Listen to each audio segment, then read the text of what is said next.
Hi everyone, cooking my special delicacy here in Canada.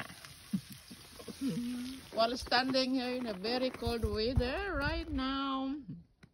Ayan siya guys. I miss eating my bulad. This is danggit. So, niloto ko na lahat para isahan na lang. This is dilis, balingon sa Ilonggo. Dilis from Ma'am Gina Halasan. Ma'am Gina, naluto ko na yun ang imuhang danggit. Thank you Ma'am Lioba and Scott for bringing here. Thanks for the love. love gayud. Oh, thanks for watching guys. Love Nanski. Sending hugs to all. That's it.